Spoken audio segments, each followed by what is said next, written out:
Media సమావేశానికి హాజరైనటువంటి Somajiguda press club సభ్యులు, electronic media, print media, social media, print మీడియాకు సంబంధించినటువంటి మిత్రులకు అందరికీ నమస్కారాలు. వేదికపై ఉన్నటువంటి పెద్దలకు అందరికీ కూడా నమస్కారాలు. గత వారం రోజుల నుండి రాష్ట్ర పశుసంవర్ధక శాఖ మరియు మత్స్యశాఖ క్రీడల శాఖ మంత్రి అయినటువంటి doctor Vakiti Srihari Mudiraj గారిపైన కోయడ fish market opening సమయంలో కొంత గందరగోళాన్ని లేపి తర్వాత తెల్లవారి నుంచి సోషల్ మీడియాలో, ఫేస్బుక్లలో వారు కులగజ్జి ఉందని, వారు ఇంకొక వర్గానికి కొమ్ముగాస్తున్నాడని రకరకాలుగా గంగపుత్ర చైతన్య సమితి పేరుతో, శంకర్ అనే పేరుతోటి మరి మీడియాలో రావడమే కాకుండా బషీర్బాగ్ ప్రెస్ క్లబ్లో ప్రెస్ మీట్ పెట్టి కూడా వారిపైన నిరాధారమైన ఆరోపణలు చేసినారు. ఎదుటివాడు మా సమానంగా ఉన్నవాడైతే వానితో చీల్చి చెండాడడానికి మా జాతి ఎప్పుడు సిద్ధమే. కానీ మేమెప్పుడు మిమ్మల్ని శత్రువులుగా భావించలేదు. కులాల మధ్యన శత్రుత్వం పెంచుకునేటువంటి మూర్ఖత్వంలో ముదిరాజ్ జాతి కానీ, ముదిరాజ్ సంఘం కానీ, ముదిరాజ్ నాయకులు కానీ, మా మంత్రి గారు కానీ లేరు.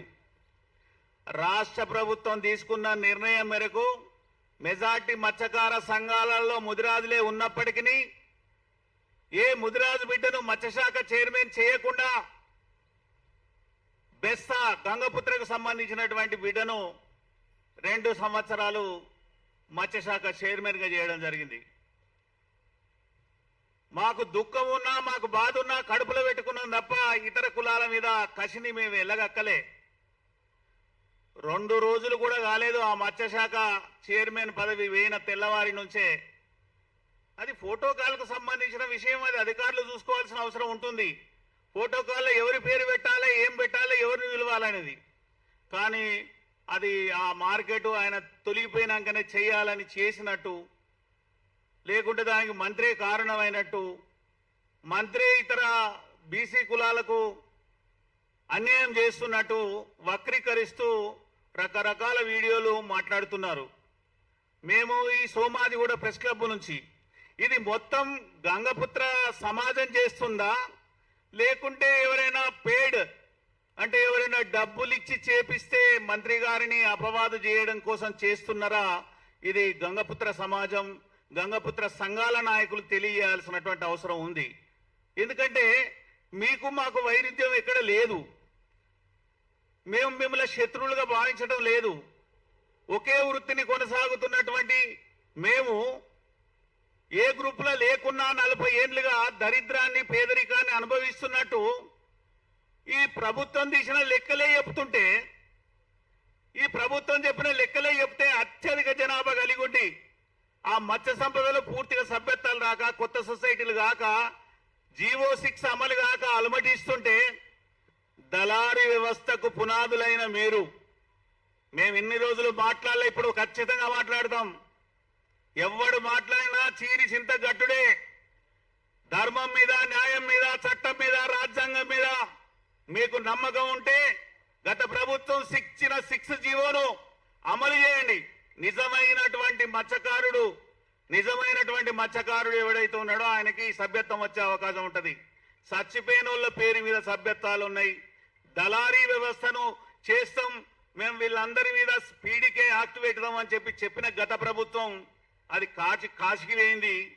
కానీ ఈ ప్రభుత్వం వచ్చినాక కూడా మా గుర్తింపు అనేది అంతంత మాత్రంగానే ఉంది. మా మంత్రికి ఇచ్చిన శాఖలో గత ప్రభుత్వంలో మోకాల్లోతు అప్పులున్నాయి. 800 కోట్ల కుంభకోణం జరిగిందని కనీసం మత్స్యకారులకు ఇచ్చే చేపలకు కూడా 2-3 సంవత్సరాలుగా బిల్లులు ఇవ్వలేని దౌర్భాగ్యమైనటువంటి పరిస్థితిలో మత్స్యశాఖ ఉంటే మత్స్య కార్మికులను కడుపులో పెట్టుకొని ఈ కులం ఆ కులం కాకుండా అందరికి నోట్ల నాలుకలాగా ఎదుగుతున్నటువంటి ముదిరాజు బిడ్డ అయినటువంటి మత్స్యశాఖ మంత్రి పైన అవనిందనలు ఆరోపణలు చేయడం అనేది దీన్ని ముదిరాజ్ సమాజం ముదిరాజ్ సంఘాలుగా ముదిరాజు నాయకులుగా పార్టీలకు అతీతంగా మేము దీన్ని తీవ్రంగా ఖండిస్తున్నాం. రాష్ట్ర వ్యాప్తంగా ముదిరాజు బిడ్డలు ముదిరాజు నాయకులు ముదిరాజు వివిధ పార్టీలో ఉన్న నాయకులు పార్టీలకు అతీతంగా మనకున్న ఏకైక మంత్రి ఒక్కడే ఎమ్మెల్యే గెలిచిండు. 10 మంది ఉండవలసిన చోట ఒక్కడే ఉన్నాడు. ఒక్కరిని బదనాం చేయడానికి దీని వెనకాల ఎవరి కుట్ర ఉందో అది బయటకు వస్తుంది. అవమానపరిచినంత మాత్రాన మేము నిందితులం కాలేం. కానీ ఇప్పుడు మేము రాష్ట్ర ప్రభుత్వాన్ని ఈ వేదిక నుంచి అడుగుతున్నాం. మెజార్టీ మత్స్యకార సంఘాలు ఉన్నటువంటి ముదిరాజులకి ఫిషరీ చైర్మన్ ఇచ్చినప్పుడే నిజమైన న్యాయం జరుగుతుంది.